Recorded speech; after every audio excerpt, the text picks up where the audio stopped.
Bendiciones para todos, hermanos y amigos. Bueno, quisiera hacer una breve reseña histórica acerca de los textos hebraicos y de los textos que hoy tenemos, de dónde sale, por qué tales pensamientos. Miremos en el tablero y acompáñenme en el nombre de Yahshua Mashiach.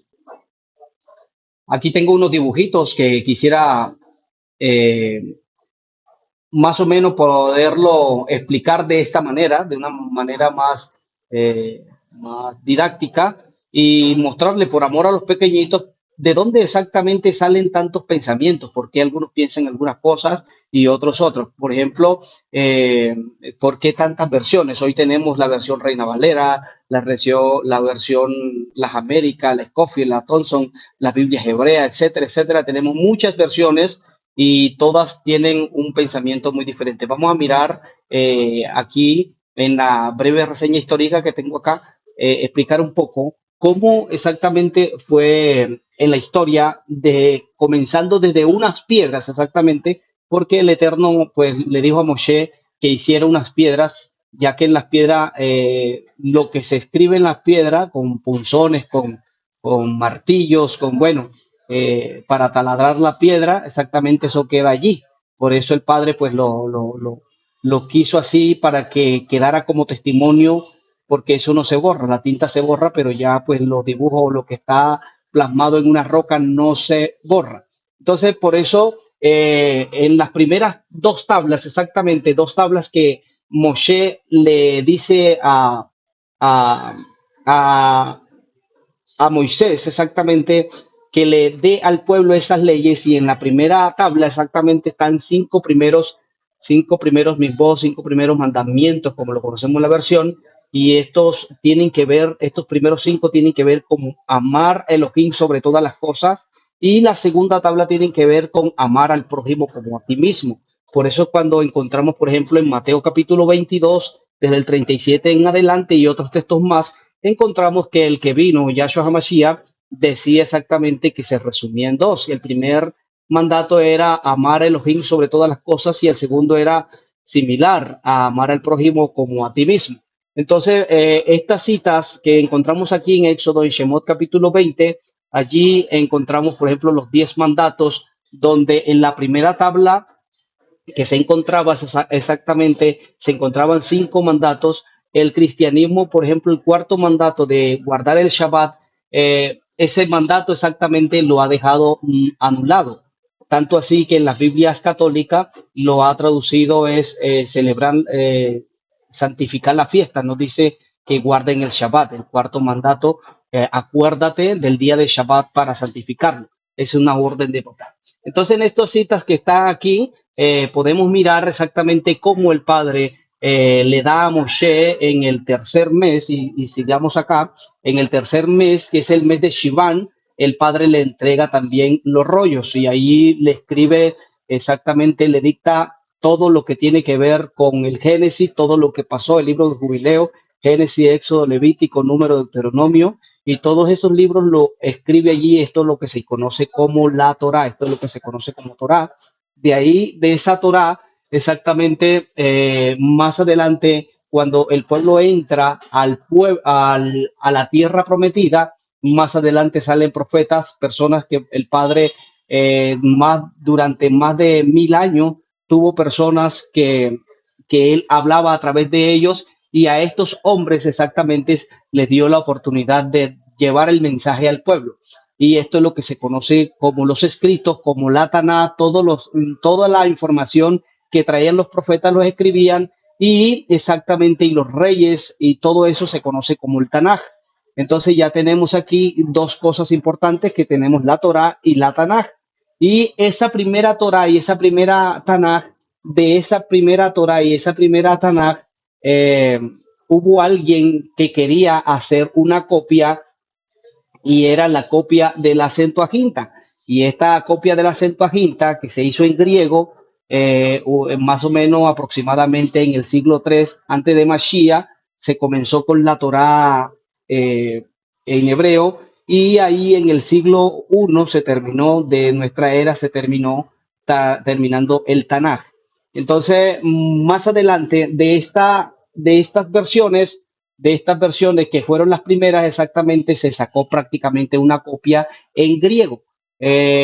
Por eso que la Septuaginta guarda y reserva o conserva algunas cosas que tienen otro valor de información distinta a la que hoy se tienen de otros textos. Entonces, en ese mismo tiempo donde los profetas existían, se tenía esta información, pero también hubo una decadencia entre ellos porque no obedecieron esta Torá de Moshe y por lo tanto cuando entraron a la tierra ya tenían aproximadamente unos 500 años y por lo tanto Jeremías también dice que la pluma mentirosa de los escribas estaban haciendo que el pueblo se desviara. ¿Por qué? Porque ya estaban haciendo que esta Torá, esta Taná, que se le había dado la información de todo esto, la habían modificado de tal forma desde ese entonces, se estaba modificando y que el pueblo hacía ya otras cosas, tenía otros pensamientos. Entonces, hubo personas que se salieron, es decir, no quisieron compartir esa Biblia o más bien esos rollos ya mal traducidos por aquellos de aquel entonces decidieron exactamente salir, huir de esos lugares e irse al desierto y aquí encontramos en Qumran eh, unos 300 años, 400 años antes de Mashiach, y exactamente allí estas personas conservaron los textos más originales que los que como siguió. Ya encontramos que al momento de ellos tener esta Torah ya un poco más prácticamente torcida o esta Tanab mutilada, porque muchos de los textos fueron mutilados. Encontramos ejemplos, por ejemplo, el libro de Habacuc fue mutilado, el libro de Yesayá fue mutilado, el libro de Jeremías fue mutilado, todos los textos donde ellos hablan exactamente donde el Eterno, el mismo Creador, iba a venir él mismo. Todos esos textos fueron cortados. Por ejemplo, lo que dice aquí en el Tanat, los escritos que están en el Tanat, por ejemplo, Teilín, el capítulo 96, verso 10, donde dice que Elohim reina desde el madero, toda esa parte fue quitada, fue borrada porque no convenía que la gente supiera toda esa historia. Fueron a la deportación de Babilonia y al momento de ir a la deportación de Babilonia, ya esta escritura que está en el paleo hebreo, como le han conocido exactamente, más bien en letras fenicias, que así se escribía el nombre de nuestro creador, ¿verdad? El nombre de Yud Hei Bad Hei, exactamente ya ellos lo cambian de esa forma a una forma aramizada. Ya tenemos ahora un nombre arameo, un nombre yidis en letras yidis, y por lo tanto ya el pensamiento al momento de salir de Babilonia, ya ellos tienen otra escritura, dejando la escritura real que todavía existe y que algunas cosas tienen un significado diferente como la tienen ellos acá en letras cuadradas.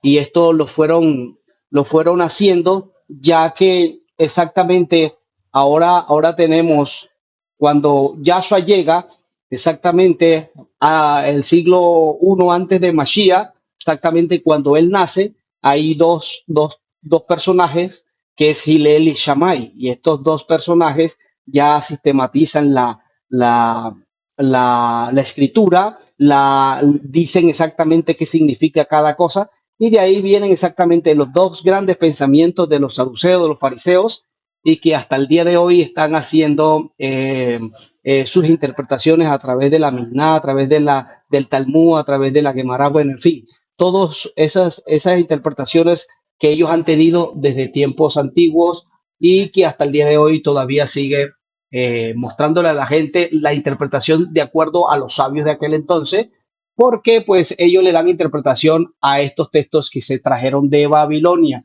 y de esa forma. Entonces, aquí tenemos algo interesante porque como decía, la Septuaginta fue hecha antes de este texto y por lo tanto, cuando ya tenemos ahora la Septuaginta y de esa Septuaginta que quedó en griego, ya que Ptolomeo quería hacer una copia y saber exactamente qué decían los escritos hebreos, Eh, Encontramos que los 70, por eso se dice la Biblia de los 70 también, ¿verdad? 72 sabios según fueron tomados para que tradujeran directamente la escritura. Pero aquí tenemos algo interesante porque los sabios de aquel entonces no quisieron colocar el nombre de Yud Hei Vav Hei, así como aparecía, como lo escribe Moisés así, y como se encuentra en las tablas, exactamente no lo dejó así de esa forma.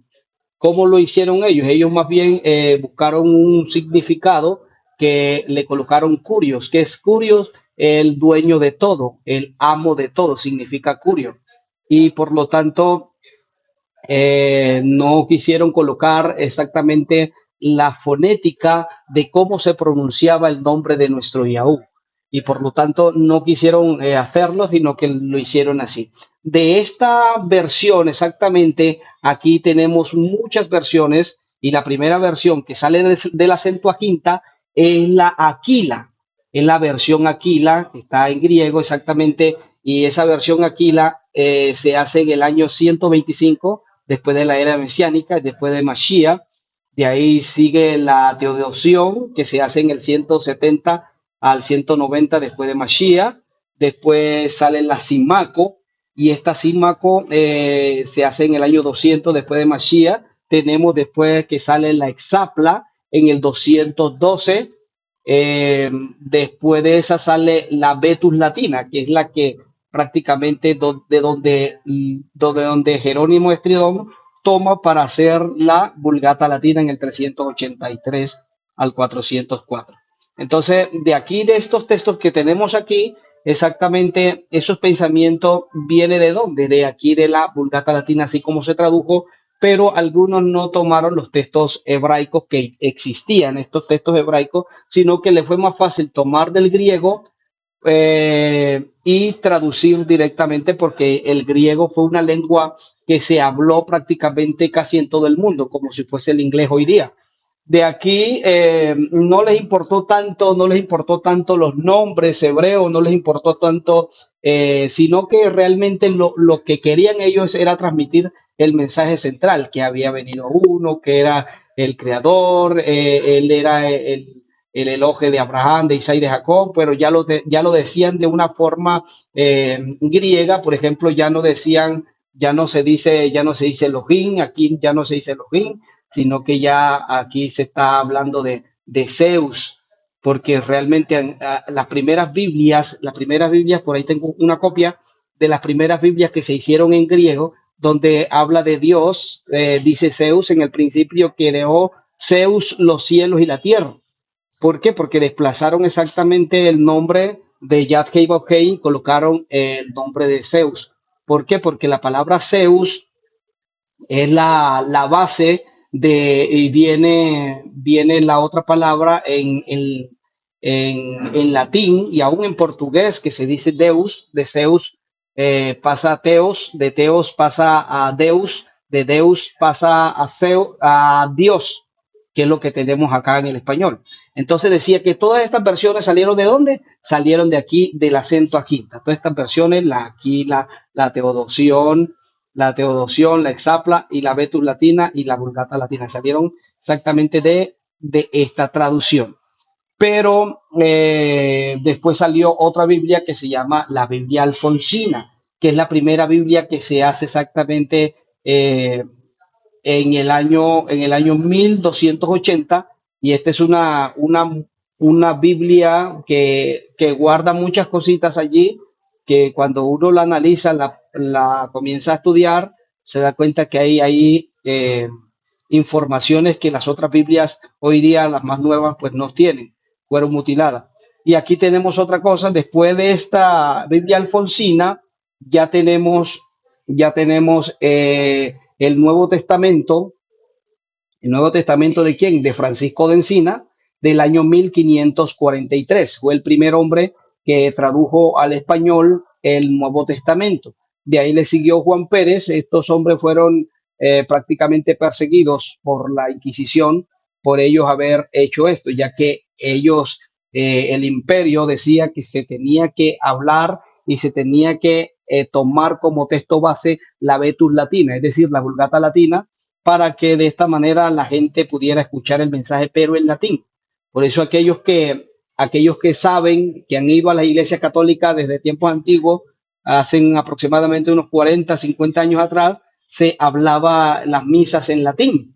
¿Por qué? Porque la versión que se usaba era esta, la Vetus Latina. Entonces, todos estos textos de estos hombres, para ellos, para la iglesia tradicional, esto eran unos textos que no se debían leer.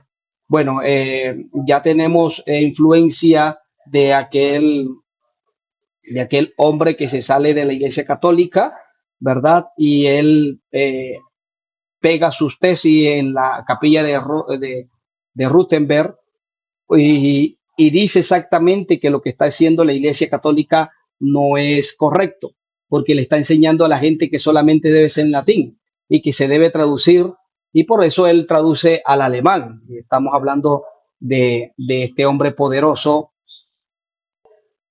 estamos hablando de este hombre poderoso llamado Martín Lutero, ¿verdad? Quien hace la reforma. Eh, a través de todo este tiempo, a estos textos que están aquí, exactamente se tradujo solamente lo que traducían era el Antiguo Testamento, prácticamente el Antiguo Testamento, pero más adelante, ya tomando, porque hay un personaje, y es el personaje en cuestión, ¿verdad? Que nace en el séptimo mes de Tisrei, nada más y nada menos que de Yahshua o de Yahushua, modernamente se dice Yahushua o Yehoshua, ya sabemos que es nuestro Yahushua, es nuestro Yahshua de Nazaret. Realmente, eh, muchos que seguían a este, a este personaje exactamente escribieron y de acuerdo a los grandes eruditos, existen aproximadamente unos 5.800 manuscritos del Nuevo Testamento. Es decir, todo esto tiene que ver con los hechos y todo lo que este personaje llamado Yahshua, ¿verdad? Hizo. Entonces, por lo tanto, muchos escritores hablaron acerca de este personaje.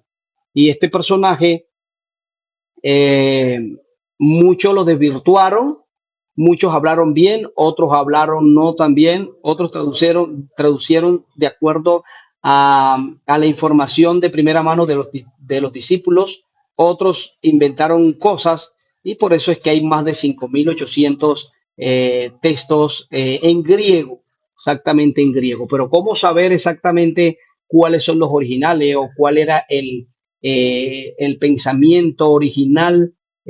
¿Por qué una trinidad? ¿Por qué una dualidad?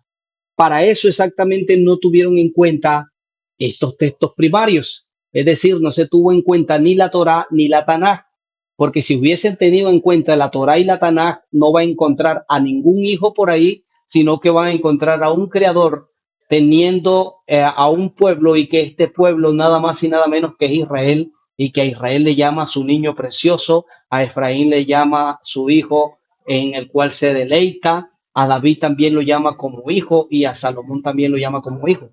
Pero exactamente en estos textos decía exactamente que nuestro creador iba a venir. ¿Y quién es nuestro creador? Algunos no creen que Yahshua HaMashiach sea nuestro creador, pero realmente eso es lo que dice la escritura. A lo suyo vino y los suyos no le recibieron, mas a todos los que le recibieron, a los que creen en su nombre, les dio potestad de ser hechos hijos de él mismo. Por eso en el verso 10 dice que en el mundo estaba y el mundo por él fue hecho. Y aquí encontramos al creador, el que vino fue el mismo creador devenido carne. ¿Qué significa eso? Significa que él vino en su cuerpo de disminución, un cuerpo sin brillo, un cuerpo sin Shekinah, porque nadie puede ver a Abad. Si viera a Abad, es decir, si viera su brillo, murieran inmediatamente. Entonces él vino sin su brillo. Y esto es Yahshua HaMashiach. Entonces, a partir de estos textos de todo lo que se llama Nuevo Testamento, muchos comenzaron a traducir y ahí encontramos, por ejemplo, la Biblia Alfonsina, que es la primera que se traduce. Comienzan a incluir partes exactamente de lo que se llama Nuevo Testamento. Estos señores exactamente que traducen el Nuevo Testamento, como Francisco de Encina y Juan Pérez, ellos mueren, pero el señor Casiodoro de Reina hace una compilación de eso, ya que él había traducido, según él, del texto griego y del texto hebreo, según él, había traducido su Biblia, la cual la llamó la Biblia del Oso, que hizo en el año 1569. Entonces, este señor, exactamente, el señor Casiodoro Reina, saca su propia Biblia que se llama Biblia del Oso. La Biblia del Oso exactamente tiene unas cosas muy importantes. Le mostraba en un video pasado, por ejemplo, en Juan capítulo 12, verso 28, donde dice antiguamente y donde está en los textos antiguos, aún en la Vulgata Latina y en la Septuaginta todavía se conserva ese texto como lo tradujo el señor Casiodoro de Reina en la Biblia del Oso, donde dice, Padre, aclara tu nombre. Entonces vino una voz del cielo, lo he aclarado y lo aclararé otra vez. Y exactamente ese texto aparece aquí en la Biblia del Oso. Pero después que él muere, exactamente ahora viene otro señor llamado el señor Cipriano de Valera, que saca la Biblia del cántaro, es decir, toma la Biblia del Oso y comienza a revisarla, a mirarla, pero él, el señor Cipriano de Valera, hace mutilación al texto de Casiodoro de Reina y este es uno de los textos que él mutila y muchos más que todavía están ahí en la Biblia del Oso, él los mutila. Y así encontramos la Biblia del Cántaro, que se llama la Biblia del Cántaro, hecha por Cipriano de Valera. Él comienza su traducción en el año 1582 y la termina en el año 1602. Entonces aquí tenemos la Biblia del Cántaro y la Biblia del Oso, a la cual más adelante exactamente salen las Biblias españolas, llamada la primera Biblia se llama Reina Valera, ¿verdad? 1960, y ahí tienen varias revisiones de ahí para adelante, pero tiene en honor a estos dos señores, a Casiodoro de Reina y Cipriano de Valera, sale exactamente la Biblia de Reina y Valera. Es decir, tiene la información de estos dos señores, de ahí sacan muchas Biblias, por ejemplo, la Biblia de las Américas, la Scofield, la Thompson, y las Biblias hebreas, las que tenemos hoy día, esas Biblias son las que hoy día muchos preguntan, pero estas Biblias sí son realmente de estos textos que están acá. Y algunos se atreven a decir y algunos dicen, sí, la Biblia mía, por ejemplo, la de eh, algunos dicen, no, la Biblia que yo traduje exactamente viene de aquí, de la cueva de Qumran. Pero cuando uno le echa una lupa y le mete la lupa exactamente y encuentra en estos textos Trinidad, automáticamente uno sabe de dónde viene. Viene de esta traducción exactamente de la Septuaginta y de los textos que han manipulado en el Nuevo Testamento para sacar exactamente una Biblia con el pensamiento, un pensamiento que latino, un pensamiento romano. Y por eso hasta el día de hoy hay muchas Biblias que dicen ser de aquí, de los textos que se han conservado, porque aquí en el texto, aquí en Qumran exactamente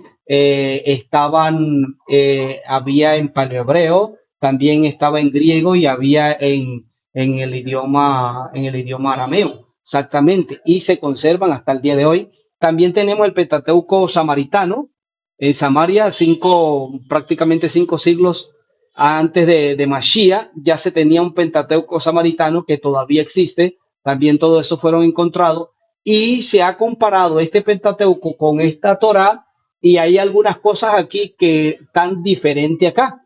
¿Por qué? Porque ya los samaritanos habían también trastornado la misma escritura. Por eso Jeremías en aquel tiempo le había dicho que la pluma mentirosa ya estaba haciendo que esos textos dieran otra cosa. Entonces, ¿cómo saber que una versión es más correcta? Fácil, es sencillo. Cuando usted lee la escritura y encuentra que hay un solo creador y que ese solo creador tú lo ves hablando, tú lo ves analizando y dice que él va a venir con sus hijos exactamente, te vas a dar cuenta exactamente que el que vino es Yahshua HaMashiach. No lo vas a ver como un hijo, porque todas las palabras de hijo y todo eso las encontramos en estas otras versiones, por ejemplo, en las versiones de Casiodoro, de Cipriano de Valera, en todo lo que tiene que ver con Reina Valera. Y las Biblias hebreas que tengo, prácticamente todas vienen de este pensamiento. Por eso es que hay muchos hermanitos que hoy dicen, hermano, es que hay dos, está el papá, está el hijo y está el Ruach HaKodesh, que pues siguen hablando con la Trinidad.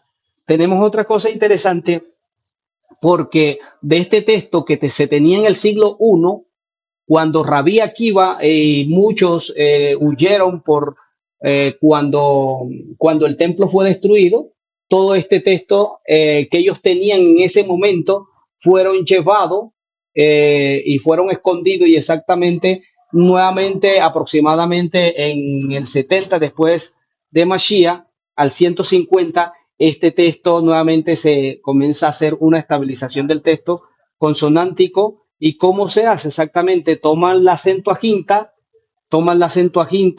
para de esta manera estabilizar el texto. Es decir, algunas cosas que ya hasta esa época no se sabía exactamente cómo se decía, comenzaron a cotejarla con la información que se tenía de la Septuaginta. Y así se fue haciendo. Después se hizo otra estabilización del texto consonántico y vocálico y se comenzó desde el siglo V hasta el siglo XV después de Mashiach. Ahí ya se comenzó a hacer la estabilización y ahí sale algunos códices, por ejemplo, uno de los códices más completo que fue vocalizado para que la gente supiera cómo se dice la estabilización consonántica. Exactamente tenemos el códice Leningrado, que nace aproximadamente desde el año 1009, 1010, después de Mashiach, y exactamente de ahí, de ese texto, es que se ha tomado la estabilización del texto impreso. Se comenzó a imprimir texto exactamente desde el siglo XV hasta el siglo XX. Y ya tenemos un texto impreso que de allí exactamente, de toda esta estabilización, hicieron otra revisión. La última revisión que se hizo en el año 1977 y exactamente se toman estas versiones que son antiguas, como es la Aquila, la Traducción, la Simapco, la Exapla, la Vetus Latina, la Vulgata, y se hace una estabilización y de ahí es donde sale este texto que se llama aquí el texto masorético de la Biblia hebrea Estuargantensia, que se hace en el año 1977, que hasta el día de hoy esta Biblia es la que se tiene y que todos, exactamente, todos los que van a traducir Biblia sacan y toman esta Biblia como base. Pero ¿de dónde viene la base de esta Biblia? Viene del texto exactamente que los rabinos huyeron en el año 70 y se trajeron, no de estos textos que son más originales, ni tampoco de los que están aquí en Cueva Qumran, ya que al momento de comparar este texto de Cueva Qumran, en algunas cosas de este difiere. Algunas cositas difieren. Algunas de los textos que están aquí tiene de más, por ejemplo, textos, por ejemplo, de Habacuc, está completo. Jeremías tiene hasta el 53, Daniel también tiene creo que hasta el capítulo 16 de los textos de acá, pero ya estos textos de acá ya están mutilados. Y eso exactamente tenemos aquí la información de la Biblia Estuargantensia, que es la que prácticamente todos manejamos, que es esta que tengo acá. Entonces, esto realmente es lo que hasta el día de hoy se tiene y que por eso la gente pues tiene ese pensamiento de que hay una trinidad, hay una dualidad, en fin, y por lo tanto la gente piensa así. Pero mis hermanos, en el nombre de Yahshua HaMashiach, yo quisiera decirle que existe un solo creador y que todavía la escritura, como dice la misma Dabar, la escritura ha sido dada nada más y nada menos que a quién, a aquellos que ha sido conservado, que el Padre ha permitido que tengan su palabra para que la gente eh, no vaya a pecar, sino que exactamente haga lo que dice papá. Yo quisiera que leyéramos un texto bíblico, como el Eterno nos dice en uno de los textos al comienzo. Aquí, por ejemplo, hay unos textos que vamos a mirar, por ejemplo, en el Sefer de Yanot,